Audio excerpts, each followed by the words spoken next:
रुझान बीजेपी के अनुकूल नहीं है, लेकिन अगर ये वाकई परिणाम में तब्दील हो गए तो फिर ये कहीं बीजेपी के लिए मुश्किल भी है, और ख़ास तौर से जिस तरीके से और जिन नारों के तहत बीजेपी सत्ता में है उसके लिए मुश्किल हो सकती है। उत्तर प्रदेश की सभी 11 सीटों के रुझान आ चुके हैं। इसमें 6 सीट पर बीजेपी और 5 सीट पर समाजवादी पार्टी आगे चल रही है। मायावती चुनावी दौड़ में नहीं थी, वो नहीं लड़ रही थी। कांग्रेस किसी भी सीट पर अपनी कोई महत्ता नहीं दिखा पा रही है, जो शुरुआती रुझान है। लेकिन जिन 5 सीटों पर समाजवादी पार्टी आगे चल रही है, संयोग से वो सभी 5 सीटों के विधायक सांसद बन चुके हैं। और सीधे कहा जाए तो बीजेपी की ही वो सीट थी जिस पर इस वक्त समाजवादी पार्टी आगे चल रही है। बीजेपी 6 सीट पर आगे चल रही है। हमीरपुर, महोबा, बल्हा, बहराइच और सहारनपुर, यहाँ से समाजवादी पार्टी के उम्मीदवार को बढ़त है शुरुआती रुझान में। लखनऊ पूर्व सीट से भी समाजवादी पार्टी आगे चल रही है। रोहनिया सीट जो कि अपना दल की ही थी, वहाँ पर अपना दल के उम्मीदवार ही आगे चल रहे हैं। इसका मतलब है कि 5 सीट बीजेपी रुझान में गंवा रही है, ये नज़र आ रहा है। और 5 सीट पर उसके 10 में से 5 सीट पर समाजवादी पार्टी और अपना दल अपनी जगह पे मौजूद है।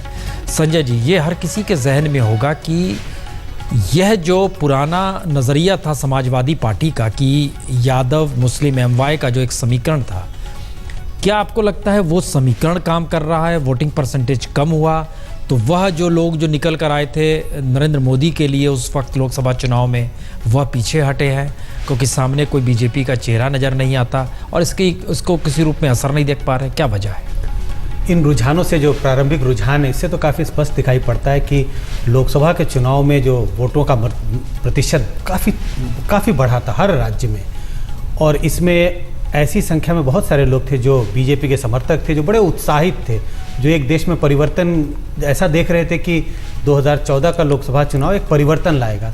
तो उसमें बड़ी संख्या में लोग निकल के आए 2014 के चुनाव में, बीजेपी के लिए उन्होंने वोट किया। इन बाई इलेक्शंस में, जो कि विधानसभा के बाई इलेक्शन है ज़्यादातर, 1-2 लोकसभा के बाई इलेक्शंस भी हो रहे हैं, उनकी संख्या शायद कम हुई है ऐसे उत्साहित लोगों की जिन्होंने देश में परिवर्तन के लिए वोट दिया।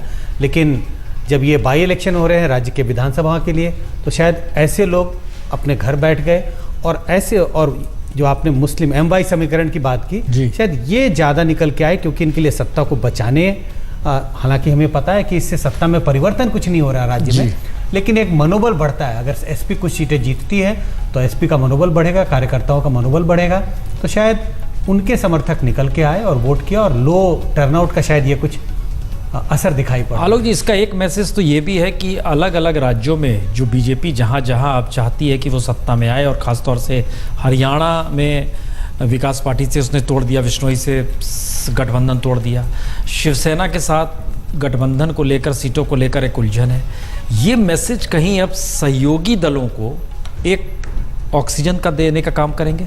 निश्चित से इसका एक फ़ायदा तो मिलेगा, वो लोग और दबाव बढ़ा सकते हैं, खास करके सीधे यदि मोदी तक पहुंच न भी हो, लेकिन अमित शाह या पार्टी के जो संगठन के जिन नेताओं के साथ तालमेल की बात होती है, जो मध्यस्थता की भूमिका एक तरह से निभाते हैं शीर्षस्थ नेता, उन लोगों पर एक दबाव बनाने का एक मौका होगा कि देखिए आप। और देखिए हरियाणा में तो बहुत स्थिति खराब रही है, बीजेपी तो वहाँ उसका बिल्कुल सफाया था, वहाँ था ही नहीं बीजेपी एक तरह से। ऐसी स्थिति में हरियाणा में भी दबाव बढ़ेगा और महाराष्ट्र में तो और ज़्यादा दबाव बढ़ेगा, खास करके यूपी में अल्पसंख्यकों के इस रुझान के बाद महाराष्ट्र में फिर से शिवसेना जो कल तक कह रही थी, आज मुझे लगता है कि बीजेपी को फिर से, जैसा कल कहा गया था, नहीं हम तोड़े रहेंगे, हम कोई समझौता नहीं करेंगे, मुझे लगता है कि उसमें कुछ न कहीं ढिलाई आपको दिखाई देगी। जी, विजय बहादुर पाठक जी, चूंकि जिस वक्त अमित शाह दौरे पर गए थे उत्तर प्रदेश अध्यक्ष बनने के बाद, उस समय भी उन्होंने अपने भाषण में इसी बात का जिक्र किया था कि प्रधानमंत्री मोदी की लहर, उनके विकास मंत्र, और उसी बात का जिक्र वहां पर उन्होंने अध्यक्ष बनने के बाद भी किया था।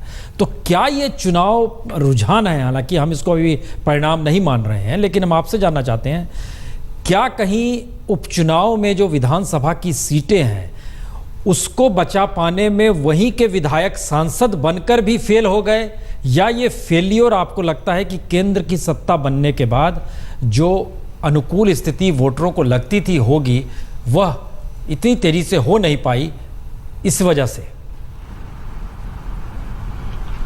देखिए वाजपेयी जी, जो चुनाव में तमाम तरह के फैक्टर्स काम करते हैं परिणामों को लेकर के, और जिस तरह से उत्तर प्रदेश की परिस्थितियां थी, उन परिस्थितियों में चुनाव प्रचार के दौरान सामान्य तौर पर आभास जरूर था, और जब सेनाएं मैदान में होती है तो उनके लिए उत्साहवर्धक स्थिति होती है। इन परिस्थितियों में भी हमको अभी जो मैंने प्रारंभ में कहा कि जो आपके यहाँ रुझान आ रहे हैं, उन रुझानों से इतर की उम्मीद है और परिणाम बेहतर की उम्मीद है। रही बात मुद्दों की, तो मुद्दे स्थानीय थे। स्वाभाविक रूप से अमित शाह जी आएंगे तो आगे सबका लक्ष्य मिशन 2017 का है और उसको लेकर के ही तैयारी है। बीच में उपचुनाव एक पड़ाव था, उपचुनाव में भी हमको बेटर परफॉर्म करना चाहिए। जो परिणाम आए हैं वो ऐसा नहीं है, अभी तो रुझान की स्थिति है, पर अगर 1-2 सीटें, क्योंकि यह तो तय था कि 11 की 11 सीटें जब हमारी ही हैं तो हमको ये, अगर हम जीतते हैं तो हम अपना रिटेन करते, और अगर इसमें एक भी हारते तो हमारा लूजर होता।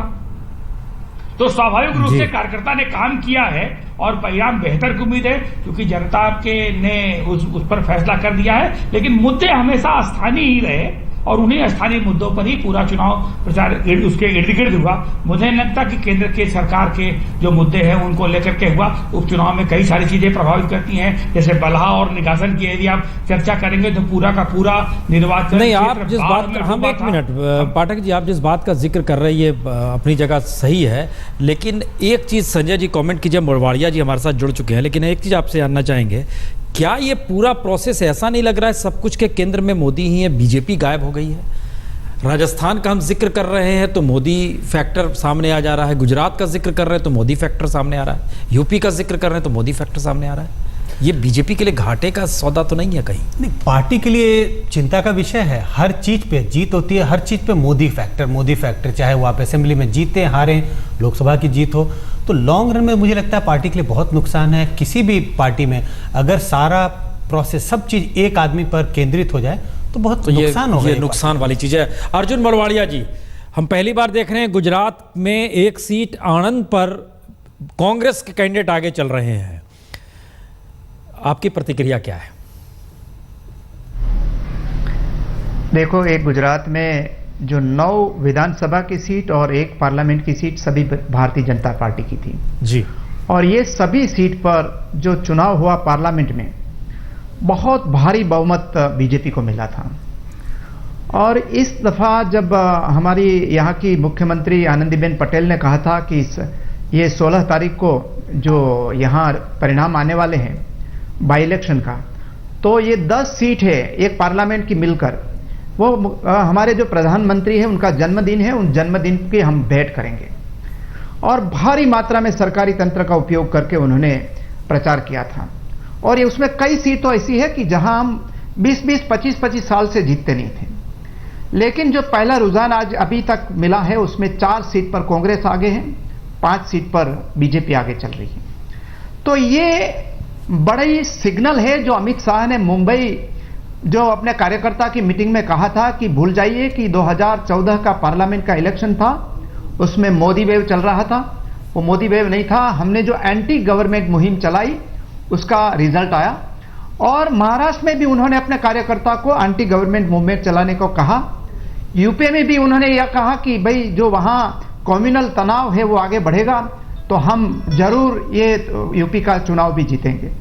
लेकिन जिस तरीके से बीजेपी ने सिर्फ 125 दिन में ही ग्राउंड लूज किया है गुजरात में, वो तो हमने एक्सपेक्ट नहीं किया था कि इतनी हद नहीं। तक इसकी वजह क्या है अर्जुन मोरवाड़िया जी? बीजेपी आगे चल रही है, इसकी वजह क्या है? क्या अमित शाह और नरेंद्र मोदी का गुजरात छोड़कर दिल्ली आ जाना वजह है, या वो पॉलिसी डिसीजंस के इंप्लीमेंटेशन का असर है जो लागू होती नजर नहीं आ रही है, जिसका आरोप आप लोग लगातार लगा रहे हैं? नहीं, उसमें ये जो मोदी जी ने और पूरे भाजपा ने 2014 में जो प्रॉमिसेस किया था कि 25 लाख करोड़ का काला धन वापस लाएंगे, पाकिस्तान को अभी की जो यूपीए की गवर्नमेंट है वो चिकन बिरयानी खिला रही है, हम उनको करारा जवाब देंगे, चाइना को सबक सिखाएंगे या महंगाई कम करेंगे, ये जो बांग्लादेशी इलीगल बांग्लादेशी है उसको निकालेंगे जी, और महंगाई और भ्रष्टाचार के बारे में तो बहुत बड़े वादे किए थे।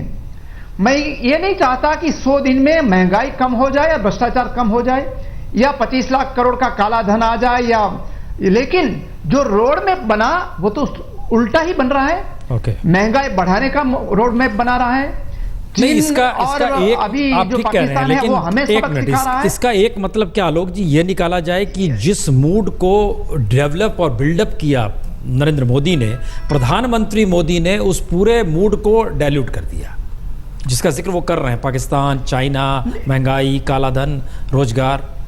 नहीं, मैं अभी भी प्रसन्न जी ये कहूँगा कि खाली उन्होंने नहीं किया, एक तरह से साथ में वो जो हिंदुत्व की धारा को जो एकदम बढ़ाया गया उनके समानांतर, अभी भी मैं मानता हूँ कि नरेंद्र मोदी की इतनी लोकप्रियता शायद कम नहीं हुई, सरकार की क्रेडिबिलिटी ठीक है, महंगाई और जैसे रैजी भी कह रहे हैं महंगाई तत्काल खत्म नहीं हो सकती, जनता भी शायद उसको जानती है, लेकिन उसको लगने लगा कि अरे भाई एक तरफा यदि ऐसा होने लगेगा तो हम अपने पड़ोसी में हम कैसे काम करेंगे, व्यापार कैसे करेंगे, ये दूसरा काम कैसे करेंगे, और जो बड़ी बातें पाकिस्तान चीन को कही जा रही थी उससे तो उलट हो ही गया।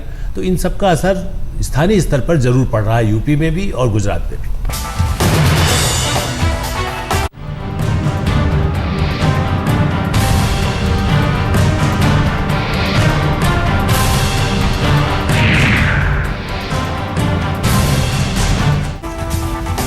इम्तिहान है, लेकिन बीजेपी के लिए अनुकूल स्थिति नहीं आ रही है। जो जानकारी निकल कर आ रही है उसमें लोकसभा के उपचुनाव वाला स्थिति तो ठीक है, जिसमें मैनपुरी में समाजवादी पार्टी आगे चल रही है, टीआरएस मेढक में आगे चल रही है और वडोदरा में बीजेपी, यानी स्थिति है। लेकिन बीजेपी में ये हैरानी वाली बात है, जिस सीट से कलराज मिश्रा विधायक थे, जीते, बेटे उतरे, मंत्री कलराज मिश्रा बन गए, लखनऊ पूर्वी सीट, वहाँ पर समाजवादी पार्टी आगे चल रही है। उमा भारती यह भी मंत्री बन गई, चरखारी से ये विधायक थी, अब सांसद बनी, फिर मंत्री बन गई, वहाँ पर समाजवादी पार्टी आगे चल रही है। अशोक देव जी, मंत्री भी बने जो विधायक, और उस सीट पर भी समाजवादी पार्टी आगे चल रही है, सफलता की वजह क्या है? या ये बीजेपी का फेल है या समाजवादी पार्टी का पास होना है? वहाँ लालजी टंडन के लड़के हैं। लालजी टंडन थे वहां पर, जी बताएं। हाँ प्रसून जी, सबसे पहले मैं आपको ये बता दूं कि समाजवादी पार्टी 2.5 साल पहले भी विकास की बात कर रही थी, आज भी विकास की बात कर रही है और कल भी विकास की बात करेगी। प्रदेश की जनता ये बात अच्छी तरह से समझ गई है कि समाजवादी पार्टी ही आम जनता के विकास की बात करती है, और ये लोग जो भी वायदा करके आए थे ये सब जो है कुछ भी पूरा नहीं किए। चाहे वो अभी कह रहे थे, हमारे कांग्रेस के साथी 25 लाख करोड़ की बात कर रहे थे कि विदेशों से नहीं लाया गया, उल्टे इनके जो सांसद हैं बिहार के, उनके यहाँ काला धन पाया गया। तो क्या मतलब है? आम जनता ये समझती है कि केवल ये बातें करते हैं चुनाव में जीतने के लिए। दूसरी चीज, जब भी ये चुनाव में आए, चाहे पीछे देखिए 2 साल पहले या आज देखिए, ये जब भी आए हैं हमेशा जो है सांप्रदायिकता की बात किए हैं, लव जिहाद से लेकर के और 2 धर्मों को। विजय बहादुर जी, 7 सीट पर आगे मौजूदा वक्त में रुझान जो है ये चल रही है समाजवादी पार्टी, 3 सीट पर बीजेपी चल रही है और रोहनिया की सीट जो है वहां पर अपना दल आगे चल रही है। अब जिस लिहाज से अमित शाह पार्टी के अध्यक्ष हैं, अब आप सोचिए कि क्या होगा उत्तर प्रदेश में, किस तरीके से परिवर्तन आएगा। पाठक जी,